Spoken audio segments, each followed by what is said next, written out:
Hi dear students. So కొద్దిగా late అయింది videos చేయడము, కొన్ని ఇష్యూస్ వల్ల, ఏమనుకోద్దండి. అలాగే సో మీకు ఒక విషయం చెప్పాలని, ఈ తక్కువ టైంలో మీరు ఏమేమి చేయాలి ఏమేమి చేయకూడదని చెప్తాను వినండి. పేపర్ 1లో ఆల్రెడీ మీరు పేపర్ 1ను నేను మీకు ఇచ్చిన మెటీరియల్ ప్రకారము టేబుల్స్ బాగా చూసుకోండి. ఫస్ట్ ఆఫ్ ఆల్ నేను మళ్ళీ చెప్తున్నాను, దాంట్లో నుంచి లాస్ట్ టైం 30+ వచ్చాయి, 36 37 వస్తాయి. నేను ఇచ్చిన టేబుల్స్ ఏబిసిటీకి సంబంధించి తీసుకోండి. పాలిటీకి సంబంధించిన మెటీరియల్ నేను మీకు అకాడమీ మెటీరియల్ కూడా పంపించాను అడ్మిన్ ద్వారా, అది కూడా ఒక్కసారి చదవండి. అది pure academy, inter degree base చేసుకొని రాశాను. అది నేను ఇంపార్టెంట్ అనమాట. ఏదైతే ఎక్కువ చాప్టర్స్ ఉంటాయో 4th and 5th చాప్టర్ ఎక్కువ, దాంట్లో ఎక్కువ ఫోకస్ పార్టీలు ఇవన్నీ ఉంటాయి కదా, దాని మీద జాతీయ పార్టీలు, లోకల్ పార్టీలు, అలాగే కోర్ట్స్ అవన్నీ నేను రాశాను. అది మీరు ఒకసారి చదవండి. మీరు ఏదైతే మీకు ఏదైతే మిస్ అయిందని ఉంటుందో దాంట్లో టిక్ కొట్టుకోండి. ఎందుకంటే కనుక పేపర్ 1లో 130+ ఈజీగా పెట్టచ్చు, 130+. ఓకేనా? అలాగే పేపర్ 2లో ఇప్పుడు పేపర్ 1లో ఎవరైనా 100+ పెడతారు, కానీ పేపర్ 2లో 100+. నేను చెప్పిన బుక్స్ చదవండి. నేను చెప్పిన కరెంట్ అఫైర్స్ ఏదైతే ఉందో బుక్స్ ఇచ్చి చెప్పాను మీకు నేను, అవి ఒక్కసారి అది చదవండి. కంపల్సరీ అవి చదవాల్సినట్టే. అంతే తప్ప నుంచి పేపర్ 2 టఫ్ కదా అని చెప్పి పేపర్ 2నే పట్టుకోవద్దు. మీకు ఎందుకంటే కనుక మీకు చిన్న లాజిక్ చెప్తాను చూడండి. మహాభారతం మీరు వినే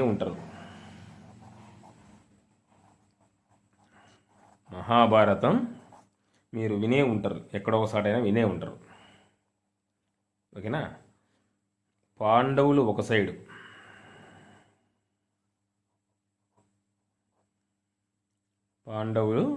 ఎంతమంది వీళ్ళు పాండవులు? 5 మంది వర్సెస్ కౌరవులు ఎంతమంది? వీళ్ళు 100 మంది. ఓకేనా? సో ఈ పాండవులకు బలం ఎవరు? కృష్ణుడు.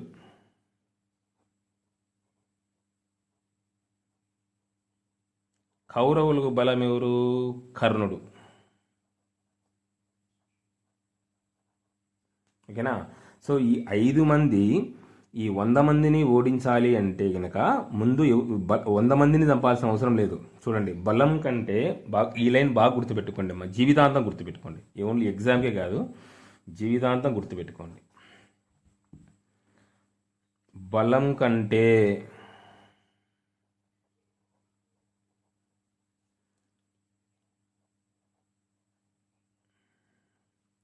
బలహీనత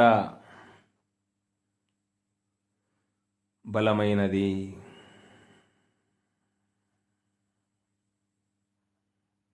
బలం కంటే బలహీనత బలమైనది. కాబట్టే వీళ్ళు 100 మంది విన్నా వీళ్ళ 100 మందిని టార్గెట్ చేయరు. ఏం చేస్తారంటే కనుక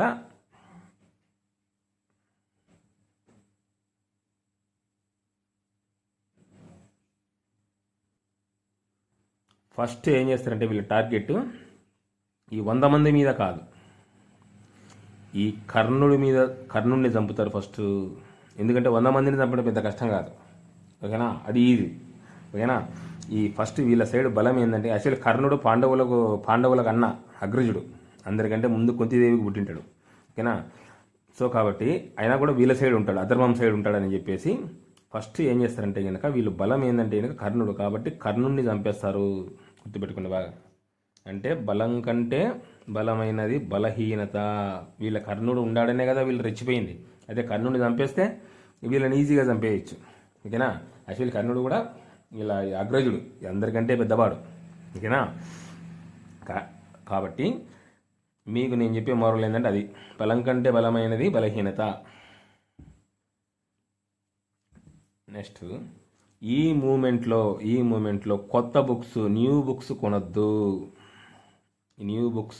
మీరు చదివినేదే చదవండి. ఓకేనా? సో అది షెడ్యూలు నేను మీకు ఎకానమీకి సంబంధించిన షెడ్యూలు అది ఈరోజు కానీ రేపు కానీ ఇస్తానమ్మా. మీకు మ్యాక్సిమం ఈరోజు ఈవినింగ్ కల్లా ఇచ్చేదాన్ని ట్రై చేస్తాను. మిస్ అయితే రేపు ఇస్తాను. ఓకేనా? సెకండ్ పేపర్కి సంబంధించింది మీరు బాగా గుర్తుపెట్టుకోండి. 2019 బ్యాచ్ కానీ 2019 బ్యాచ్ వాళ్ళు ఇప్పుడు 5 ఏళ్ళ నుంచి చదువుతున్నారు.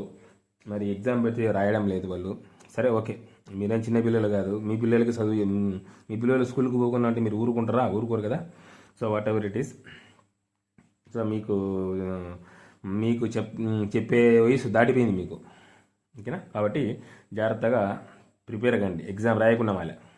ఎందుకంటే ఛాన్స్ ఒకసారే వస్తుంది ఏదైనా కానీ, మళ్ళీ మళ్ళీ రాదు. ఇప్పుడు 5 ఏళ్ల తర్వాత ఏదో అంతకుముందు వినేదన్నమాట పంచవర్ష ప్రణాళిక అని, 5 ఏళ్ళకి ఒకసారి, అట్లా 5 ఏళ్ళకి ఒకసారి వచ్చింది దట్టు ఒక 1 ఇయర్ గ్యాప్ వచ్చింది. నా ఇన్నేళ్ళ సర్వీసులో ఇంత గ్యాప్ వచ్చిన నోటిఫికేషన్ నేను ఎప్పుడూ చూడలేదు, ఓకేనా. అలాగే ఇంకొక విషయం ఏంటంటే, కొంతమంది కొత్తగా ఇప్పుడే గ్రూప్ 2 స్టార్ట్ చేసి ఉంటారు. అంటే కనుక ఈ బ్యాచ్ ఫెయిల్ అయిన వాళ్ళు కానీ, లేకుంటే కొత్తగా స్టార్ట్ చేయాలనుకున్న వాళ్ళు కానీ ఇప్పటి నుంచే స్టార్ట్ చేయండి, గుర్తుపెట్టుకోండి. అంటే కనుక నెక్స్ట్ నోటిఫికేషన్కి అనుకోండి. నెక్స్ట్ నోటిఫికేషన్ ఎప్పుడు విన్నర్స్ ఎప్పుడు నోటిఫికేషన్ కోసం ఎదురు చూడరు. మీకు చాలాసార్లు చెప్పాను, సివిల్ సర్వీస్ వాళ్ళని చూడండి, వాళ్ళు అసలు నోటిఫికేషన్ కోసమే ఎదురు చూడరు. వాళ్ళు చదువుతానే ఉంటారు, ఇయర్లీ మొత్తం సంవత్సరం అంతా చదువుతానే ఉంటారు. వాడు ఎప్పుడైనా నోటిఫికేషన్ అని, ఎప్పుడైనా ఎగ్జామ్ పెట్టిన, ఎప్పుడైనా రాయని, లాస్ట్కి ఏమవుతారు? విన్ అవుతారు. గుర్తుపెట్టుకోండి. చాలామంది మీరు అబ్జర్వ్ చేసే ఉంటారు, ఫస్ట్ అటెంప్ట్లోనే యూపీఎస్సీ క్రాక్ చేశారు అని చెప్పేసి. ఫస్ట్ అటెంప్ట్లోనే యూపీఎస్సీ అంటే యూనియన్ పబ్లిక్ సర్వీస్ కమిషన్, ఓకేనా, క్రాక్ చేశారు. ఎందుకు క్రాక్ చేశారంటే వాళ్ళు ఆల్రెడీ ప్రిపేర్ అయ్యింటారు. ప్రిపేర్ అయిన తర్వాత అప్లై చేస్తారు. మనం ఏ టైపు అప్లై చేసినాక ప్రిపేర్ అవుతాం, రివర్స్ అన్నమాట, ఓకేనా.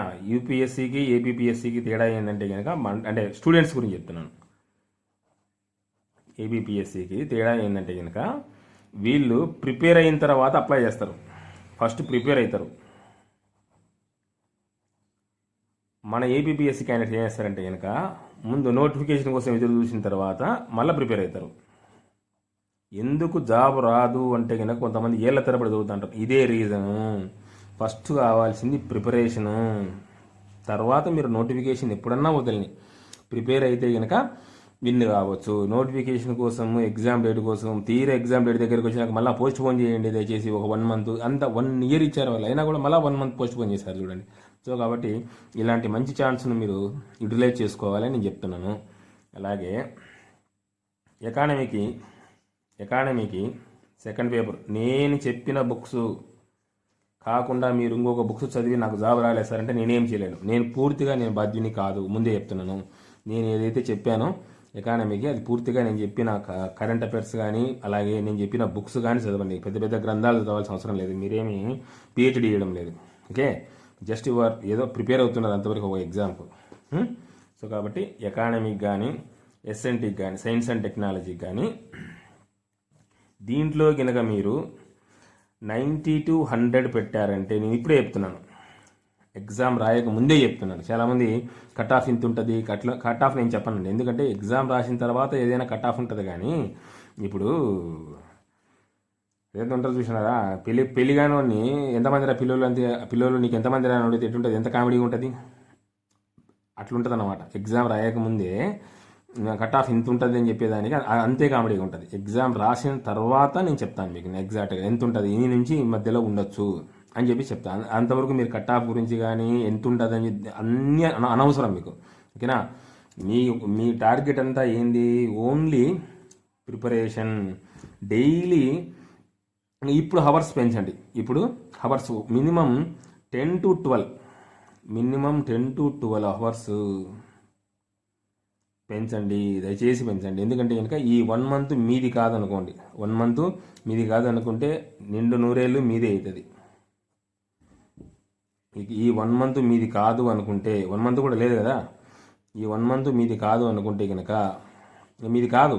నో ఎంటర్టైన్మెంట్, నిద్ర పోతారు, తింటారు, చదువుతారు, అంతవరకు ఆ మూడే మీకు ఉండేది, ఓకేనా. మిగతా ఎటువంటి ఎంటర్టైన్మెంట్స్ కానీ ఎటువంటి ఏమే కానీ పెట్టుకోవద్దు, మీకు ముందే చెప్తున్నాను, ఓకేనా. సో దీనికి సెకండ్ వేవ్ సంబంధించిన షెడ్యూల్ ఈసారి తొందరగా అయిపోతుంది మీకు. ఎవరికి? ఈ కొత్త బ్యాచ్ వాళ్ళకి, సీనియర్లకు కాదు, ఈ కొత్త బ్యాచ్ వాళ్ళకి ఎవరైతే ఉంటారో జూనియర్స్, వాళ్ళకు షెడ్యూల్ ఇస్తాను. ఆ షెడ్యూల్ ప్రకారం చదువుకుంటామండి. నేను ఎగ్జామ్ ఎట్లా అనేది కాన్కాల్ తీసుకుంటాను. ఆ కాన్కాల్ ప్రకారం మీకు నేను ఎగ్జామ్ పెట్టేస్తాను మీరు చెప్పినట్టు, ఓకేనా. ఎనీవే మళ్ళీ చెప్తున్నానమ్మా, జాగ్రత్త. ఈ 1 మంత్ మాత్రం కనుక మీరు, ఎందుకంటే ఇన్ని రోజులు చదివింది ఒక ఎత్తు, అర్థమవుతుందా. ఇప్పుడు మీరు క్రికెట్ చూసే ఉంటారు, వాళ్ళు ముందు ఎంత ప్రాక్టీస్ చేశారనేది అనవసరం. క్రికెట్ చూసే ఉంటారు మీరు.